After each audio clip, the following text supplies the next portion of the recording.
What's going on, guys? This is the Red Rogue, and I hope you're all doing well today.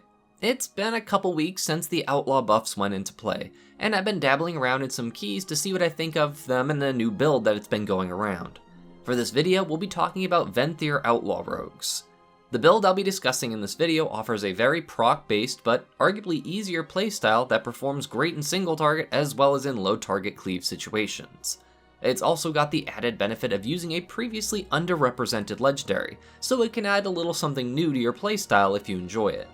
Speaking of enjoying, if you end up enjoying this video or finding it useful, please consider leaving a like or maybe checking out some of my other things on the channel. I try to cover quite a lot of WoW things and rogue stuff specifically for class topics. Oh, and this video is also time-stamped, so if you want to jump around to specific information, then feel free to use it as reference. Now, Venthyr Outlaw was already a compelling choice for single target damage compared to our other Covenant choices prior to these buffs. However, it still lagged behind both subtlety and assassination single target potential. For those unaware, the changes we received in patch 9.2.5 are some flat damage increases to 3 of our rotational abilities. Between the Eyes, Pistol Shot, and Sinister Strike have all received a 20% damage buff. These changes do not apply to PvP content as a heads up. Blade Flurry also received a small increase, going from 50% of your single target moves cleaving up to 60%. Now, just increasing a few moves isn't enough to make the spec take off like a rocket in DPS, but it did allow for some new talent and legendary choices which have helped contribute to a respectable gain in performance. For this Venthyr build, the Concealed Blunderbuss legendary has proven to be a strong choice with good synergy with both the Flagellation Covenant ability as well as the Tornado Trigger tier set. The Concealed Blunderbuss legendary comes from clearing the Soul Forges of Torghast on Layer 3 difficulty or higher, which at this point in the expansion should be a fairly painless task for most people wanting to try this build out. The Greenskin's Wicker legendary for pistol shot damage is also looking pretty good, but I personally prefer the Blunderbuss legendary, which I'll be talking about in this video. Blunderbuss basically causes all of our extra procs of Sinister Strike to have a chance to empower our next pistol shot, which when used will fire 3 extra pistol shots for a total of 4 hits in one single key press. Now, this effect has multiple benefits to it. For one, obviously you're doing more damage when you pistol shot with this Blunderbuss proc, which is already good, especially with the 20% buff that pistol shot received. Outlaw also benefits greatly from all those combo points generated by those free pistol shot hits from Blunderbuss, as we have a lot of cooldown reduction built into the spec via the Restless Blades passive and the True Bearing Roll the Bones buff. As Venthyr, you want to spend as many combo points as possible when you have the Flagellation Covenant ability active, since every combo point spent will then give more stacks of Flagellation, up to a maximum of 30 stacks. Each stack gives a 1% haste buff, and thanks to Unity, our second legendary, we also gain the Venthyr effect Obedience. This adds a 0.5% of versatility for each stack of Flagellation, and all combo points spent while Flagellation is active reduces its cooldown by 1 second. So if you're reaching 30 stacks reliably, then you're getting a 30% haste buff and a 15% versatility buff, which is just a flat 15% damage gain. Now, with these pistol shots being blasted out so quickly by our Blunderbuss legendary, the Tornado Trigger tier set can actually perform very admirably. Each of these free Blunderbuss pistol shots gives a stack of Tornado Trigger, and once we reach 6 stacks, our next pistol shot will also blast a Between the Eyes and give us the cooldown reduction of using 6 combo points immediately. That Between the Eyes also counts towards your Flagellation stacks too, making it that much easier to get your 30 stacks of Flagellation rolling every time you pop it off. What this all boils down to is a playstyle that leans on the Blunderbuss procs to give a lot of combo points and pistol shots, increasing your frequency of using finishing moves for more Flagellation stacks, and the free Between the Eyes cast from Tornado Trigger.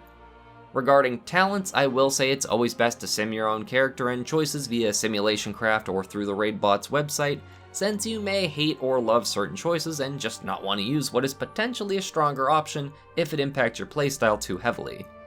However, you will likely see, for the first time since that meme Snake Eyes build that lasted like a month in Battle for Azeroth, a new talent option is being taken in Row 1, Weapon Master. You see, the more times that Sinister Strike can proc extra hits, the more often you'll get Blunderbuss procs, so having a talent that increases your chance to get those extra procs is really good. This removes the maintenance buff of Ghostly Strike, and you don't really have to play around when to use opportunity procs with Quick Draw, since you're not going to be using basically any opportunity procs unless you just happen to have Tornado Trigger up or a Blunderbuss ready to be used. You'll also be moving away from Marked for Death, as we need the extra combo point capacity of Deeper Stratagem to avoid wasting all those free Blunderbuss pistol shot combo points. This also gives a 5% increase to finishing move damage, which is certainly a welcome addition. Alacrity has once again pulled ahead of Dreadblades, which was briefly a viable choice as Venthyr, since you wanted to fill up on combo points quickly, but with Blunderbuss procs you practically get full combo points every time it goes off, so you don't need to rely on the Dreadblades cooldown. For your bottom row of talents, Blade Rush will likely be your top single target choice, but Killing Spree is pretty comparable if you just happen to like that move more. For better cleave damage, however, you will want to consider using Dancing Steel. I know, another talent that basically never gets used. However, the reasoning behind this choice will depend on the needs of your group.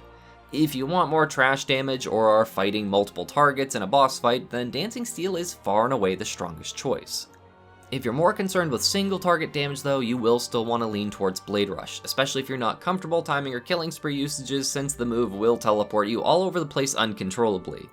Blade Rush also has the added benefit of being a gap closer, so if you happen to have Sprint or Grappling Hook on cooldown, then you can use Blade Rush to lunge into the fray, which is kinda handy. With Dancing Steel increasing both the duration of Blade Flurry and the amount of damage transferred by another 5%, this will bring your cleave percent up to 65%. And you'll have literally 100% uptime on Blade Flurry, even if you have to move around to do mechanics, because this gives you that few seconds of extra leeway if you're not spending combo points all the time. Dancing Steel is virtually useless in single target, which gives it a somewhat bad reputation. However, it does provide the largest gain in cleave situations with 5 or less targets. Once you start going above 5 targets, then Blade Rush will pull ahead of it again. For your Soulbind choice, frankly, none of the 3 Venthyr options are all that impressive. I've been running Nausea with triple potency Conduit since I used Theotar for subtlety and never bothered to set up Draven. However, Theotar does have arguably better defensive traits for you, so that is worthwhile to consider. Lashing Scars and Count the Odds are both great conduits as usual for Venthyr Outlaw, and Triple Threat gets an honorable mention since it does better when you're running Weapon Master. The Ambidexterity Conduit might be worthwhile to consider for your dungeon damage if you're looking for more cleave stuff, and that would replace Triple Threat if you are running a triple potency. Another interesting bit about this build is that our Roll the Bones buffs priority shifts with the Venthyr Blunderbuss setup. Since we want all those juicy Sinister Strike procs to trigger our legendary, you will actually want to hold on to Skull and Crossbones, even if it's just a single buff by itself. I know, what a crazy world we live in where this is actually a buff people want to keep by itself. Broadsides is also very good and can be kept solo, and any pair of buffs you get besides the combination of Grand Melee and Buried Treasure are worth keeping too. Now that you hopefully have a good understanding of how this build works, we'll go over the pros, cons, and small issues present in it. As I mentioned earlier, this is very likely to remain the strongest single target loadout that you can get as an Outlaw Rogue if played well, and it's actually good enough to put us within spitting distance of both Assassination and Subtlety in that regard.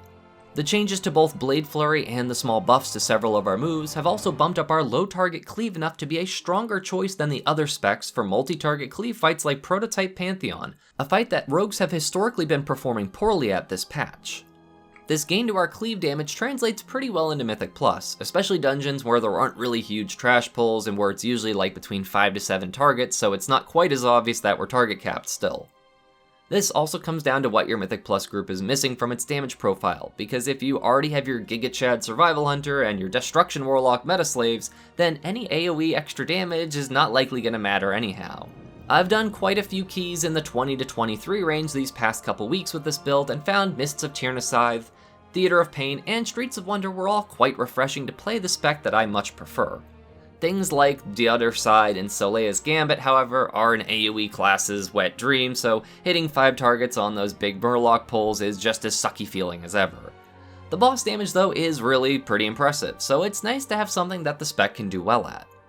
As far as issues, probably the biggest irk in this build is that the Concealed Blunderbuss Legendary has had a major, glaring issue since it was made back in beta, and it still hasn't been fixed as of this video being made. The extra pistol shot hits from the Blunderbuss proc do not get cleaved via Blade Flurry, despite them being single target hits, and that's the whole point of the move. It says any single target damaging ability. I'm hoping with enough people bringing this up, Blizzard might actually fix this 2-year-old bug, but it still hasn't been changed as far as I can tell. I'm really glad they were able to fix that FOV dev console thing in less than 24 hours though, when there's things that have been broken in the game since alpha, but you know, it's priorities. Saltiness aside, it would be really awesome if they actually fixed this legendary to work in cleave situations, because that would probably make Outlaw as good in cleave as it's intended to be, and they've reiterated in the last patch notes that they want this spec to be good at 5 target cleave, so maybe it'll happen before next expansion when it doesn't matter, who knows. Regardless, this is a pretty fun and refreshing playstyle, and for those who don't want the carpal tunnel inducing spam fest that is Kyrian Shadow Dust, then this can be a good option in keys and is likely going to remain the best choice in raid. Regarding dungeons, it really does depend on what your group is looking for in its damage profile, as the new Necrolord stuff is still higher in cleave but loses out in single target, whereas this gives you competitive single target and still pretty solid cleave with a lot less effort than remembering and lining up cooldowns and refreshes with the Kyrian reset stuff in Shadow Dust. I hope some of this information was helpful and let you get an idea of how to use the new Venthyr Outlaw Blunderbuss setup. If the video was useful to you, please consider leaving a like or a comment, as they're both greatly appreciated and help with the YouTube algorithm's insatiable demands for viewer engagement. As always, my appreciation and gratitude to all of my viewers and especially my patrons, who all help make these Shiba Shenanigans possible. Thank you all so much for watching. This is the Red Rogue, and I'll see you guys around.